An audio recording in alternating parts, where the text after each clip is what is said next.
Good morning student. कैसे हैं आप सभी लोग? आशा करते हैं आप सभी लोग अच्छे होंगे। आप सबों का हमारे यूट्यूब चैनल पर हार्दिक स्वागत है। आज अभी हम आप लोगों के लिए कक्षा 10 का एक सवाल है जो अक्सर बिहार बोर्ड एग्जामिनेशन में पूछा जाता है।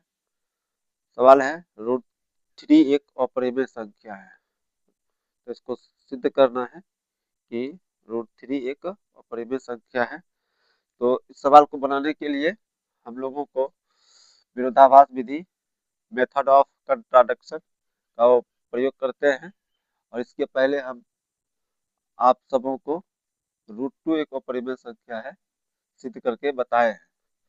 और रूट 2, रूट 3, रूट 5 और रूट 5, रूट 7, ये 4 सवाल ही मतलब ज़्यादातर एग्जाम में पूछा जाता है।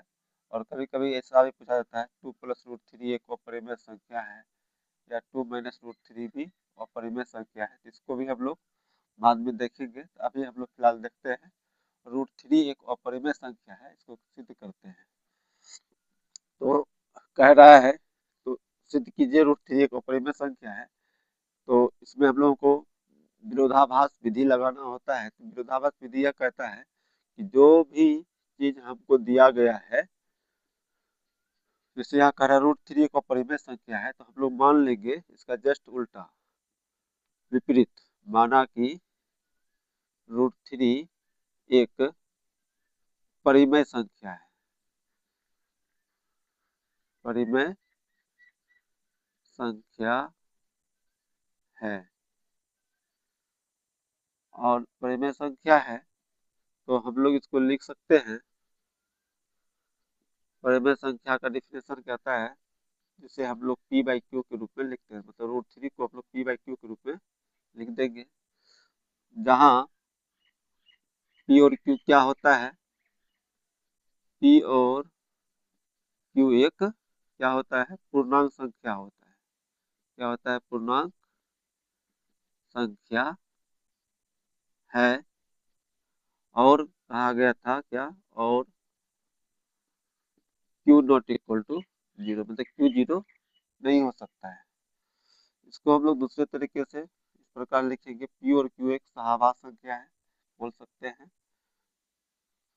पी तथा क्यू सह अभाज्य संख्या है। सहवास संख्या है, इसका अर्थ क्या हुआ, अर्थात अर्थात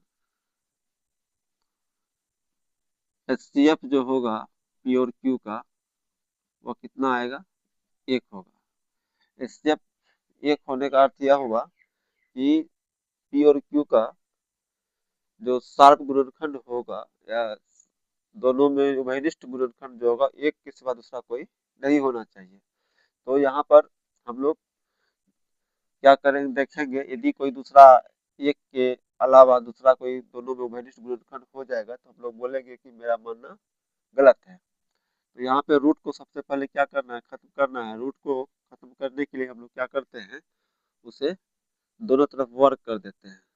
वर्ग करने से क्या होता है, रूट जो है खत्म हो जाता है। दोनों तरफ वर्ग करने पर, वर्ग करने पर, जैसे वर्ग करेंगे तो यहाँ लिखेंगे रूट 3 का स्क्वायर पी बटे क्यू का स्क्वायर। इसको एक बार हल कर देंगे तो आ जाएगा रूट 2, पावर 2 से रूट क्या हो जाता है, गायब हो जाता है या खत्म हो जाता है। तो हो जाएगा P square by Q square. इसको यहाँ पे एक बार हम लोग क्या करेंगे, तिरछी गुना करेंगे, तो पी स्क्वायर बराबर हो जाएगा 3 क्यू स्क्वायर। अब यहाँ पे देख रहे हैं कि क्यू स्क्वायर के गुना में 3 है, और इस 3 को यदि बराबर की इस ओर लाएंगे तो यहाँ पे क्या हो जाएगा, पी स्क्वायर बटा 3 हो जाएगा। इसका अर्थ पी स्क्वायर बटा 3 जो लिखाएगा, या 3, इसका अर्थ हुआ कि पी स्क्वायर को 3 क्या कर रहा है, विभाजित कर रहा है, या पी स्क्वायर जो है 3 से क्या है, विभाज्य है। इसको यहाँ लिखेंगे, चूंकि पी स्क्वायर 3 से क्या है, विभाज्य है, 3 से क्या है, विभाज्य है। तो पी स्क्वायर 3 से विभाज्य है, तो इसलिए हम लोग बोल सकते हैं पी भी क्या होगा, 3 से विभाज्य है। 3 भी क्या होगा, पी भी क्या होगा, 3 से विभाज्य होगा, विभाज्य होगा। अब हम लोग यहाँ पे क्या करते हैं, एक बार फिर पुनः पी मान लेते हैं, माना पी बराबर 3 के मान लेते हैं, जहाँ के कोई पूर्णांक है, के कोई क्या है, पूर्णांक संख्या है, पूर्णांक है।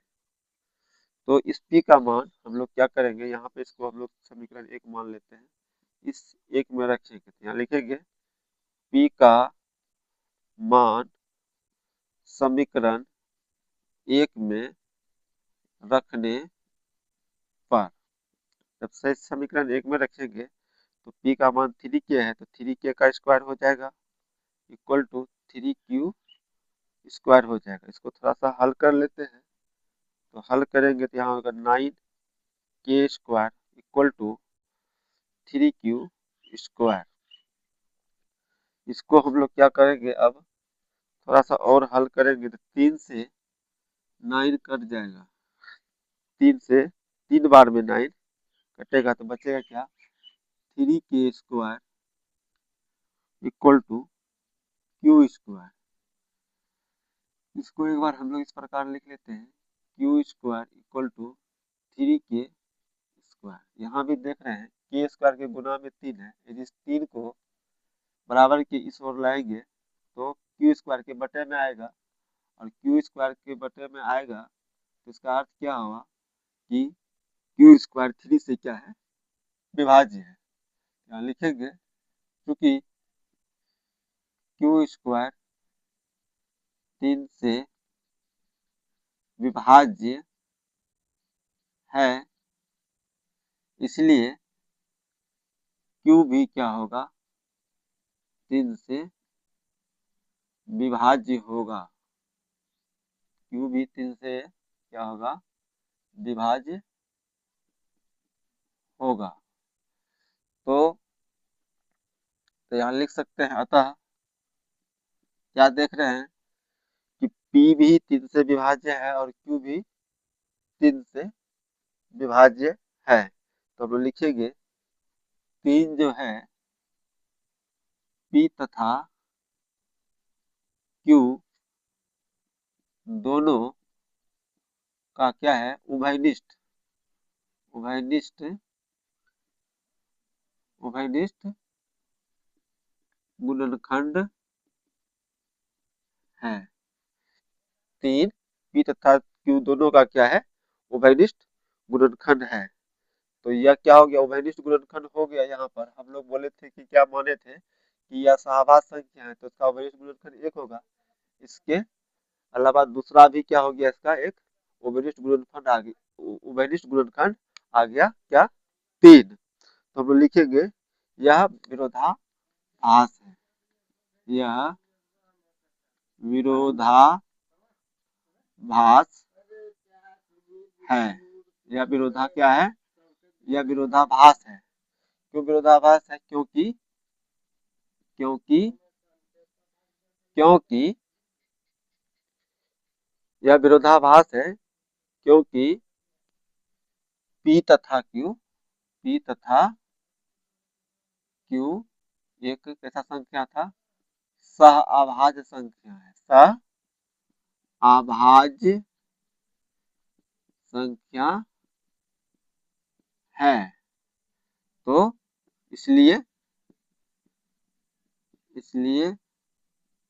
हमारी परिकल्पना जो था, परिकल्पना कल्पना या मान्यता क्या हो गया, गलत है। परिकल्पना गलत है, अतः √3 एक अपरिमेय संख्या है। अपरिमेय संख्या है।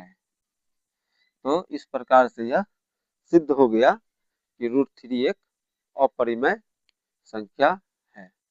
तो आपको एग्जाम में यह सवाल यदि आएगा तो आपको इसी प्रकार से इसको क्या करना, बनाना है।